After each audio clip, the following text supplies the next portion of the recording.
Today we'll be kicking off Season 5 of the St. Louis Dragons franchise here on Madden 24. Last episode we went through the NFL Draft, completing the offseason and getting our roster ready for a new season. In case you missed the draft episode, make sure to check out the series playlist where you can find every episode of the series.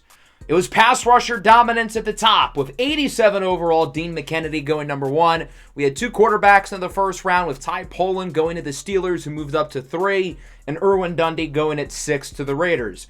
As for us, we moved up and down the board, finishing with only 5 picks, but I'm really excited about the players we added. We traded up from pick 30 to 23 in the first round for Ryan Nada, a safety out of Michigan. Nada's a super versatile player, 6'6", 220 pounds, freak athlete who can play all over the defense. We traded up for a similar player in the third round, Penultimo Barahona out of UCLA, another guy who's super versatile, super athletic, 6'2", 260, plays more like an off-ball guy, but I think he's got the versatility to play edge as well. I don't really know how we're going to use Nada and Barahona, but I'm really excited about both of them. In the second round, we drafted running back Milan Santa out of Memphis. With DeAndre Swift gone, we need somebody else in the backfield with Darwin Juskins, and I'm excited about the long-term upside that Santa brings to the backfield. We only had 2 day 3 picks, but I thought we made 2 pretty solid selections with Cohen Della Vienna out of Utah and Gift Aaron Jr. out of Indiana. And with that, the roster is complete and we are ready to roll for season number 5. We do have to quickly go through the preseason. If you guys don't care to see the preseason stuff, I'll leave a timestamp in the description for you to skip right over to the start of week 1. We signed a number of undrafted free agents and some other guys who were in free agency. Not all of these guys are rookies per se, but a number of them are, including quarterback Zyrell Gibbs out of Florida, who I think is a pretty intriguing player. As you guys know, my strategy with the preseason is to mostly not play the starters. This doesn't apply for rookies, so we're going to see a lot of Milan Santa, a lot of Penultimo Barahona, a lot of Ryan Nada. All these guys are going to get an opportunity to play, and we're going to see sprinkles of other guys as well, but mostly I don't want players to get hurt prior to the start of the year because injuries is ultimately what was our undoing last year with Puma Whitlock and Arturo Modelo both getting hurt. So we ended up going 0-3 in the preseason, and we got smacked in all 3 games. Yikes. We got outscored 110-13. That's not very good at all. Let's take a look at the stats for the preseason. This is going to be a mess. Zyrell Gibbs was really bad. Chance Montemolo was really bad. In case there was any question of who the starting quarterback would be, it's going to be Puma Whitlock. Nobody on the ground was very impressive. Pretty underwhelming preseason for the rookie Milan Santa. Aaron Mayer was really the only impressive receiver. And then defensively, again, pretty bad. I thought Penultimo Barahona did really well. Nnamdi Sanaga had a great preseason, and that's about it. Nobody else was really impressive. No turnovers, not a lot of sacks, allowing close to 40 points a game. So now we have to cut 20 players, the not-so-fun part of the offseason. We're going to roll with 2 quarterbacks on the roster. We're going to roll with 4 running backs, including J.J. Booker, a surprising player. He was on the practice squad last year. Colin Robinson, another practice squad guy from a year ago, will also make the final roster at wide receiver. We're going to go with 3 tight ends, including the rookie Gift Aaron Jr., the 6th rounder, will make the final team. Going to send a number of the offensive linemen to the practice squad. Former draft pick Raekwon Tarpley will be cut. He's been bouncing on and off the practice squad over the last few years. Cohen Della Vienna, the 5th round rookie, will make the final roster. So all 5 of our rookies will make the team. In terms of the linebackers, we're going to have more depth than we had last year. Trey Flynn was a 5th rounder of ours last year. He did not make the team a season ago, but he does make it this year. And that's about it for roster cuts. And that'll bring us into week 1. The Houston Texans are on the schedule, and this should be a fun game. The Texans have been consistently a really good team over the last couple of years. Let's take a look at what the lineup is going to look like to start the year. No major surprises, although Jamison Williams and Aaron Mayer are out for week 1, so the receiver position is going to be a little bit depleted to start. But other than that, nothing overly crazy. The rookies are going to have to continue to earn playing time. None of them are going to be regular starters to begin the year. And if they play well, then they're going to play more. It's pretty simple. As for our team captains, 5 of our captains from last year are returning. Puma Whitlock, Griffin Weaver, Lane Johnson, Simeon Bonnet, and Devin White. And all 5 of them are going to keep their captain patch. We did lose Grady Jarrett, who retired, and to be fair, he wouldn't have been back anyway. So we need one new captain, and it's going to be Cam Lucifer on the defense. He does have the leader tag, so I figured it would be appropriate for him. And now the young third-year corner out of South Carolina gets to be a team captain on the defensive side of the ball.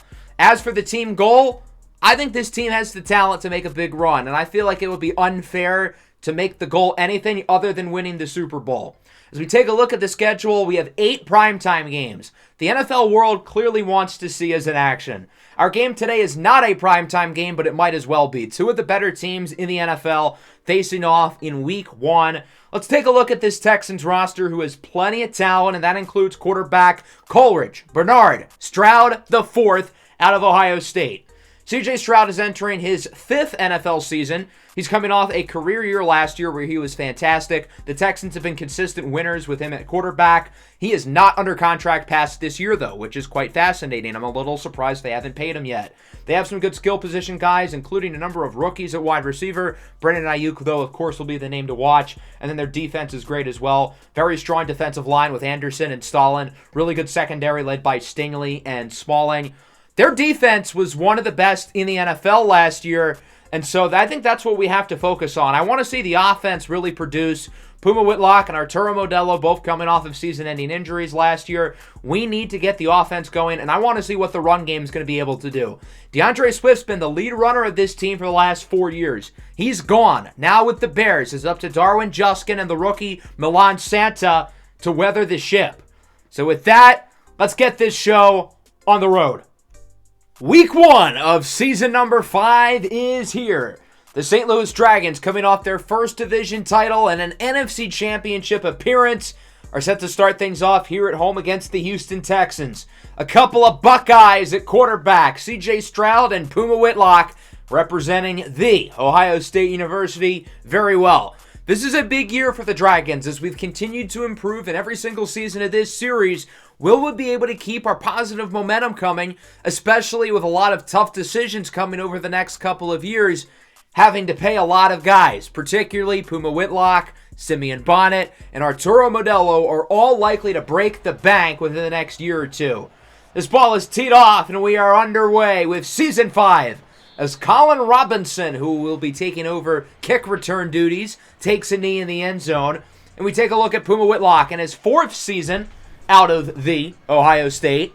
Would have won the MVP last season had he not gotten injured in Week 16 against Kansas City. And that injury obviously hurt our season. The backup, Chance Matamolo, did a great job in his place. But it's good to finally have Puma Whitlock back and healthy.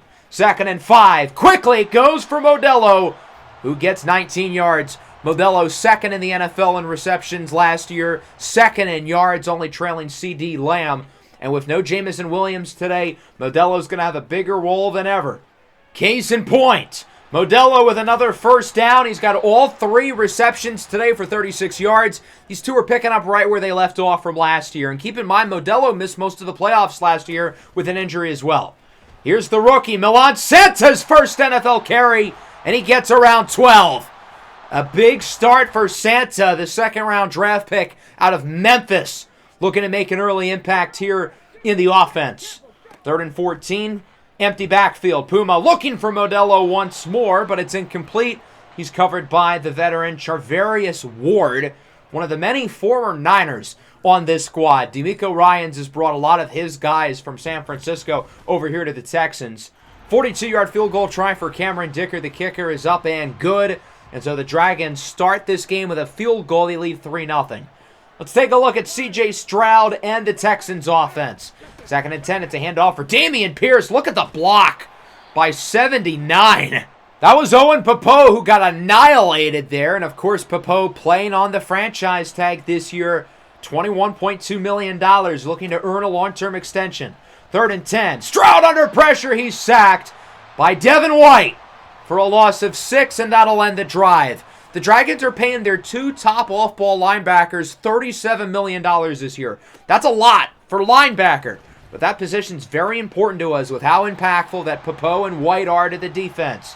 There's Modelo again to the 46. he continues to be the hub of the offense so far. It's pretty much Puma and Modelo moving him downfield, and those two alone. As Milan Santa loses 2. Nice tackle there by Will Anderson Jr. And, of course, there's a look at the draft class, only featuring 5 players, but all 5 of them made the final roster, hoping that they can make some impacts. 3rd and 5. Puma's pass is picked off. Derek Stingley Jr. with the interception. He's tracked down by Puma himself at the 22. Big play there by Stingley, who's become one of the better young ball-hawking corners in the NFL. Finally, Puma was looking for somebody other than Modelo, and right as he finally does that, he turns the ball over. I don't think that was a great throw, but it wasn't an awful one either. Tykeem Keon was in front of Stingley there and could have made the play. Really good snag, though, by Stingley nonetheless. 3rd and inches. The pass is broken up. Demas Williams, the rookie out of Missouri, the intended target, and it's broken up by the first-time captain, Cam Lucifer. 4th and inches at the 13. The Texans are going to go for it, and it's play action, and it's caught! What in the world was that? Dalton Schultz with the first down. I thought at first he teleported to the ball, which, I mean, kinda, not really. Good play, I guess, by Dalton Schultz to somehow gravitate towards the football and keep the drive going for the Texans. 2nd and goal, under a minute left in the first quarter. Schultz in motion. A lot of 2 tight end sets early from the Texans as Dameon Pierce loses 2. He's wrapped up by Devin White, who led the NFL in tackles over the first 3 seasons of this series. He would have last year had he not gotten injured. 3rd and goal, pass is broken up for the end zone. Demas Williams, again the intended target. And once more, it's Cam Lucifer, the first-time captain, with the deflection. That'll bring out the field goal team. Texans look to tie it up with their rookie kicker, and they do just that as we are knotted up at 3. 10 seconds left in the first. It's Darwin Juskins with the carry. He gets 5, and Modelo is hurt. God, why? Why us? Why? Modelo's only on the sideline, so it doesn't look like it's going to be a serious injury. Thank the Lord.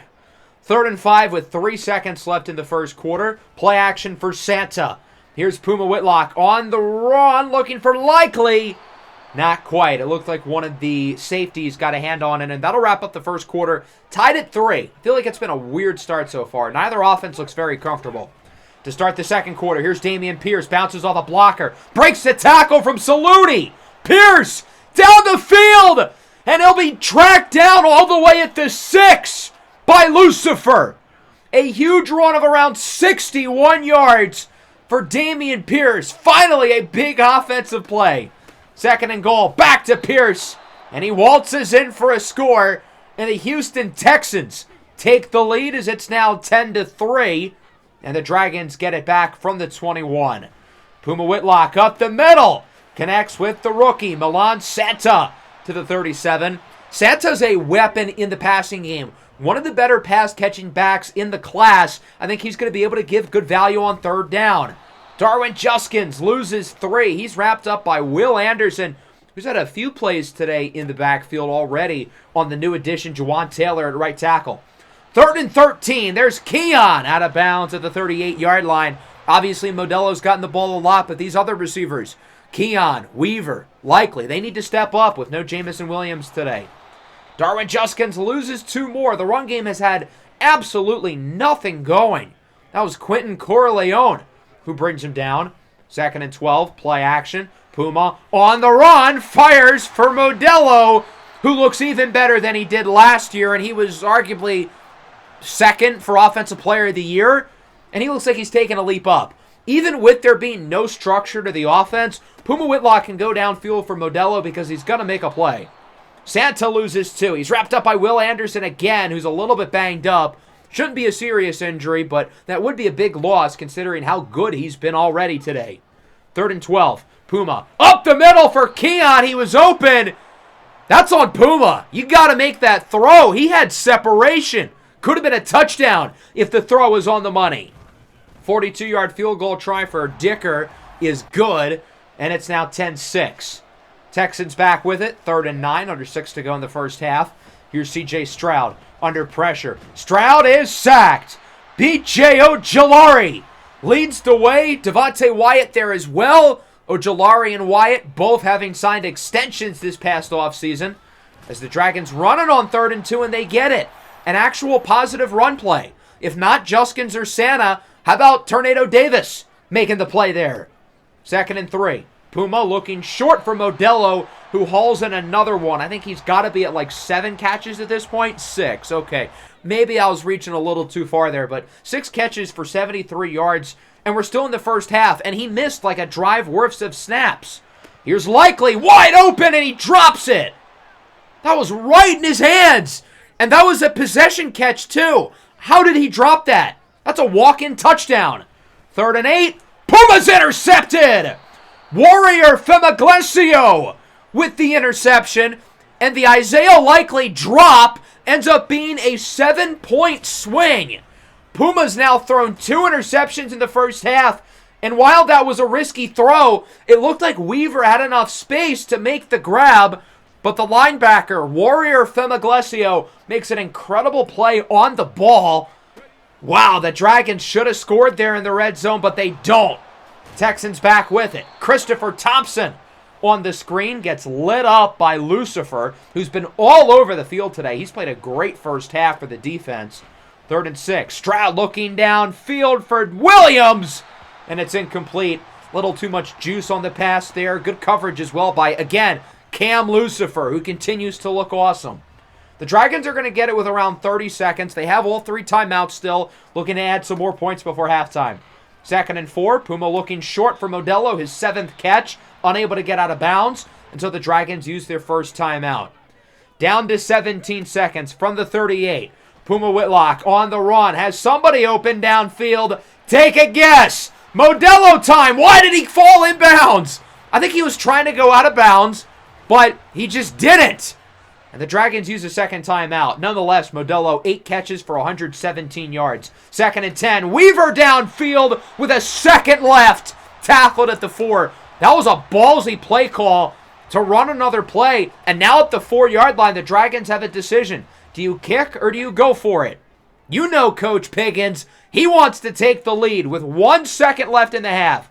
Puma on the run. Nobody's open. Looking for Likely, and it's broken up by Stingley and friends. The Texans hold the Dragons out of the end zone, and Houston takes the lead going into halftime 10-6. This has been a really weird game. Puma Whitlock has 200-plus passing yards, while C.J. Stroud has 31. Yet the Texans are winning. Let's take a look at our halftime report around the rest of the league, as we will start off in Baltimore. The Thursday night game, the defending champion Ravens lose to San Francisco 17-10. The last thing we need is for the Niners to actually be good this year, unlike last season.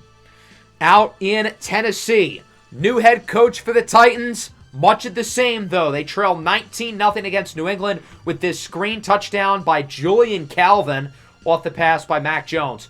And finally, in Tampa, prove-it year for quarterback Deacon Adderley on the last year of his contract, and he's off to a good start. On a 4th and inches here, he connects with Chris Godwin, who takes it all the way for a 50-plus yard touchdown. The Bucs lead Dallas 14-7.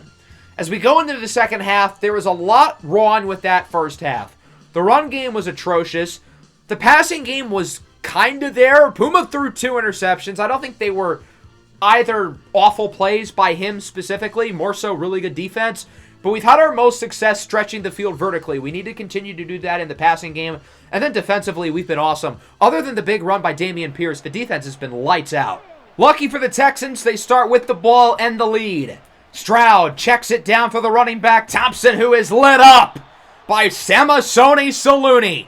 With all the talented safeties on this roster, there's going to be a lot of guys rotating in and out. Good to see Saluni making a nice play there.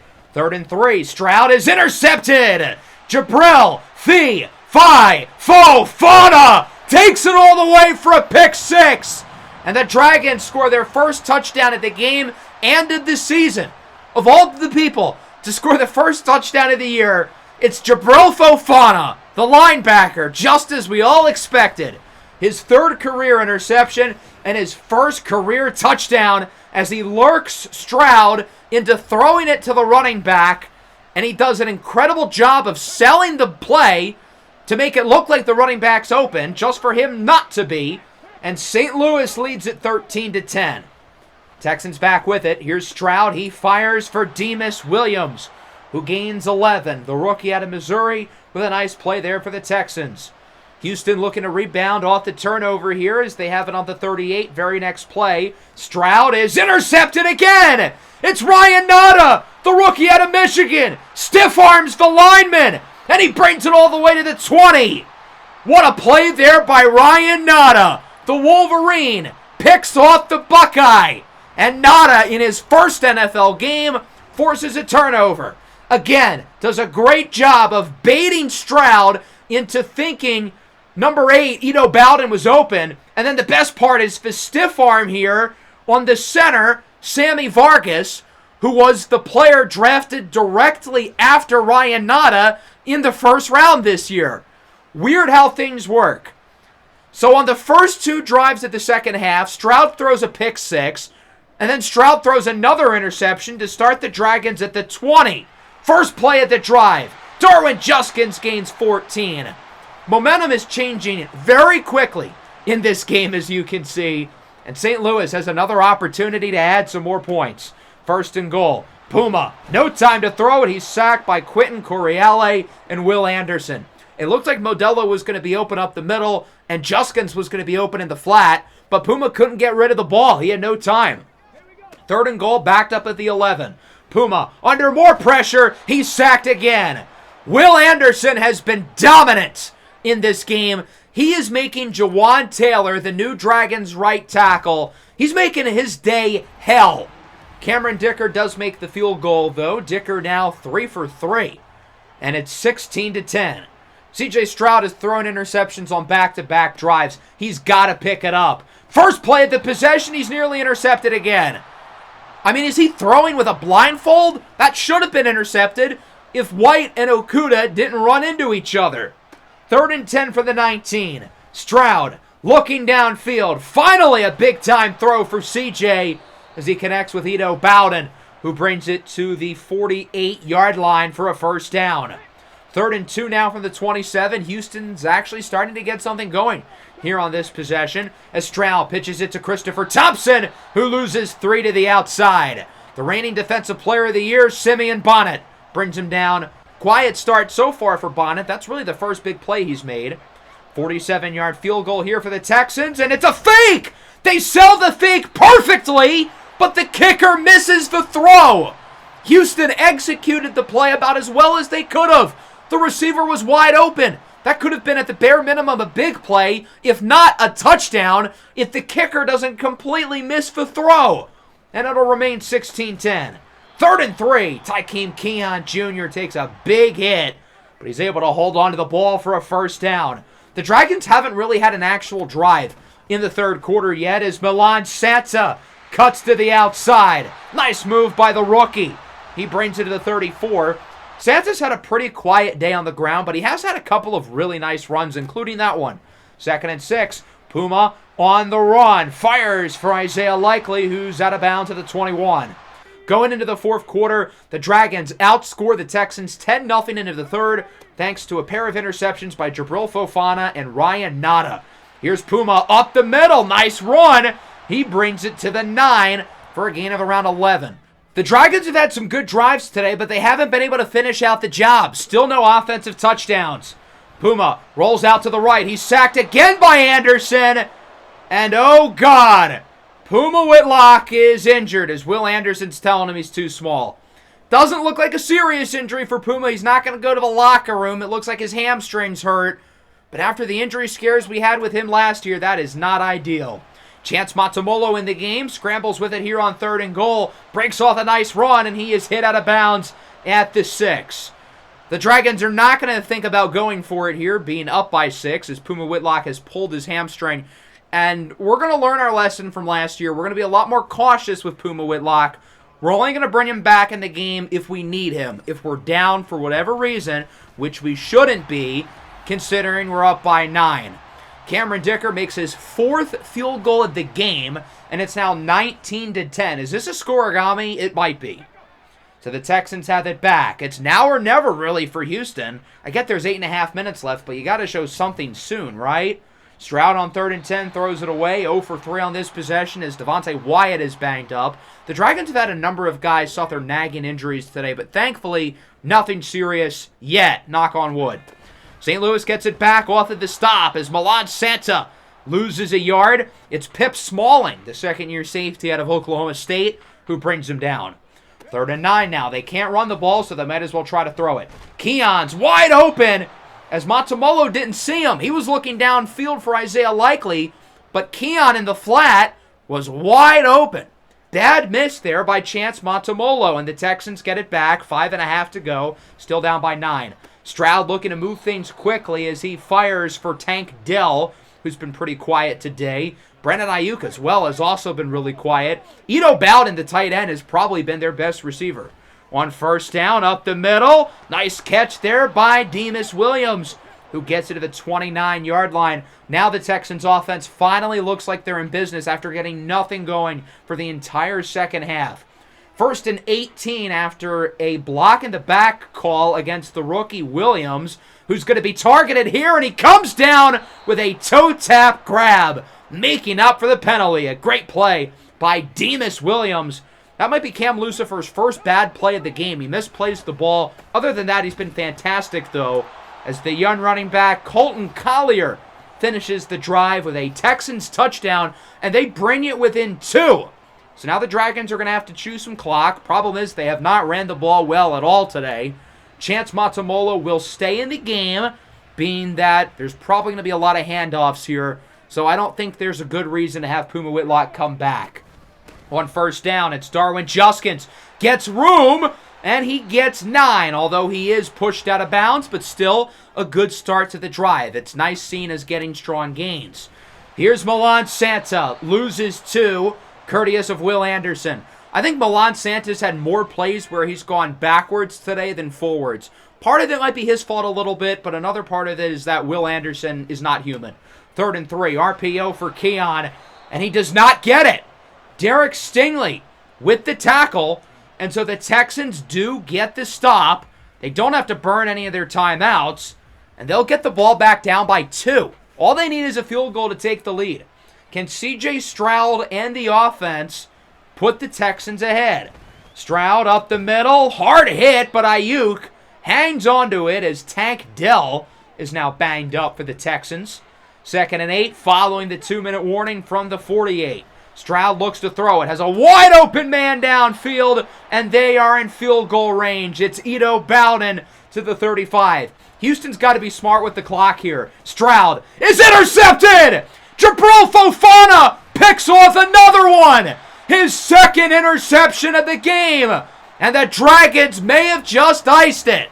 Stroud with his 3rd interception of the second half, 2 of them by Jabril Fofana. Of all people, who would have thought? And now the Dragons are going to look to finish it off. Chance Matamolo is going to stay in the game. He's calling for an audible, looking to throw it. He will look and fire for Modelo, who brings it to the 41. Following play, Darwin Juskins on the run. Gets the first, breaks a tackle. He's out of bounds at the 43, but that should do it. The Dragons would take 3 more kneel downs, and that'll end it. St. Louis lives and survives 19-17 here in week 1 against the Houston Texans in an ugly, unorthodox football game. There's a lot for this team to improve upon, but a win's a win, especially against one of the better teams in the league in the Texans. Lot to go over today, but overall I feel like the defense was fantastic, forcing turnovers, limiting big plays, limiting solid drives. The offense, though, not our best game, to put it nicely. I thought Puma Whitlock was fine. Yes, he had the 2 interceptions, but I don't think he was that bad. The interceptions weren't egregious throws, and he made some nice plays in the first half before barely having to throw the ball in the second half, being that we did not get the ball really at all in the 3rd quarter, and then he got injured in the 4th quarter. As for C.J. Stroud, rough day in the office. Our defense gave him a rough one. The coverage was fantastic, and obviously the interceptions were there. On the ground, neither team really ran the ball well, despite what the numbers say. Darwin Juskins did have some big runs late, give him credit. Dameon Pierce broke off the big run, but other than that, the Texans couldn't really get the ground game going. Big game from Odell, 9 catches for 130. 8 of those catches came in the first half. Ito Bowden was impressive. Ayuk was solid. Demus Williams with 4 drops. An up-and-down game there for the rookie. In terms of the offensive line, everybody was fine other than Jawan Taylor, who was pretty abysmal out there. He sucked. Will Anderson had one of those Simeon Bonnet games where he completely takes over and wins it for us. Now, the difference is Will Anderson's team lost, but still, he should easily win AFC Defensive Player of the Week with 6 TFLs and 2.5 sacks. And speaking of Defensive Player of the Week, in the NFC, it's got to be Jabril Fofana, right? Pick 6 and then the game-clinching interception. Ryan Nada, the rookie, with his first career interception, along with Derek Stingley and Warrior from Iglesias for the Texans. So certainly an exciting game there, an unorthodox game. We've got a lot to improve upon on the offensive side of the ball, but again, a win's a win. Here's a look at the scores around the rest of the league for Week 1. As for the players of the week, Dak Prescott, Kyler Murray, that's an interesting one. The Raiders drafted a quarterback, Irwin Dundee, with the 6th pick in the draft. Kyler won the starting job, and it looks like he wants to keep his job. Defensively, Jabril Fofana, very nice. And then Myles Garrett wins it over Will Anderson. Garrett had 3 TFLs and 3 sacks. Anderson had 6 TFLs and 2.5 sacks. I feel like it should have been Will Anderson, but whatever. It's fine. Right off of winning an NFC Defensive Player of the Week, it looks like, I'm assuming that's Jabril Fofana, well, the breakout challenge in Week 2, Sunday Night Football on the road against the Browns. We've got 2 more interleague matchups in the AFC, playing against the Browns in Week 2, and the defending Super Bowl champion Baltimore Ravens in Week 3. Both of those games are going to be in the next episode. Hope you guys enjoyed this one. Certainly a fun and interesting start to the year. It wasn't pretty, but again, a win's a win. No complaints. But there's a lot to improve upon. Make sure to leave a like and subscribe to the channel if you are new. Peace out.